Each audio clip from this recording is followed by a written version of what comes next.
The new comic Star Wars: The Screaming Citadel has introduced what appears to be a vampire species into the Star Wars canon. Now when I say vampire, I don't mean like Dracula, not a blood-sucking, garlic-hating, coffin-sleeping bat creature, although the artist of the issue cites Bram Stoker's Dracula as the Queen's inspiration.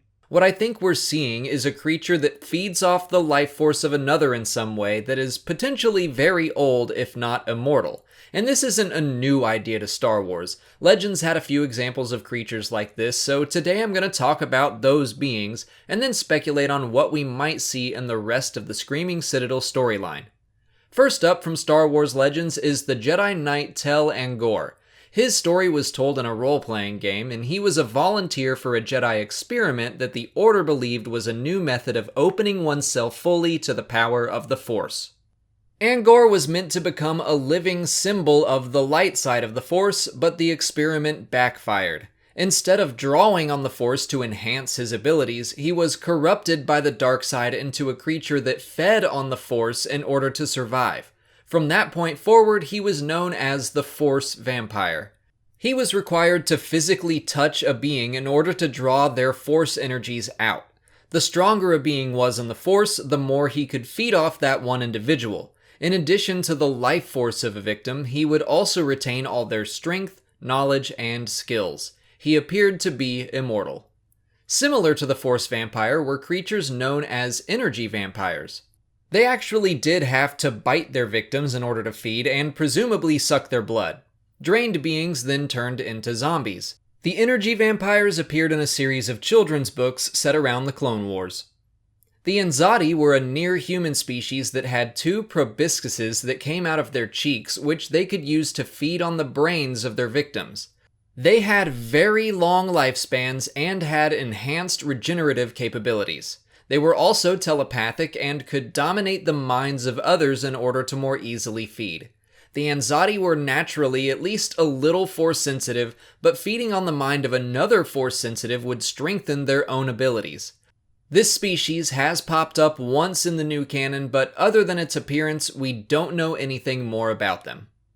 Darth Nihilus is another example of a single individual that I would argue had some vampire-like qualities. After surviving the activation of the mass shadow generator, he was left with an intense emotional pain and emptiness that required him to drain the life force of others to momentarily find peace.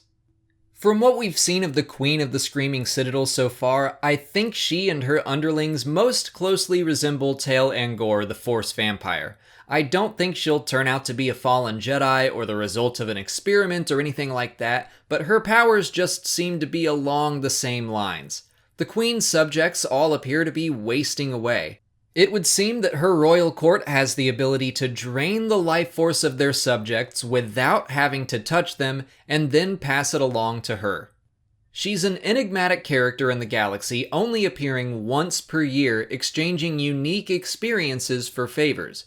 To me, that's a hint that she is very old and bored with everyday life. Dr. Aphra also seems to think she has the power to reactivate and communicate with the consciousness of an ancient Jedi Master, which hints at some special abilities to say the least.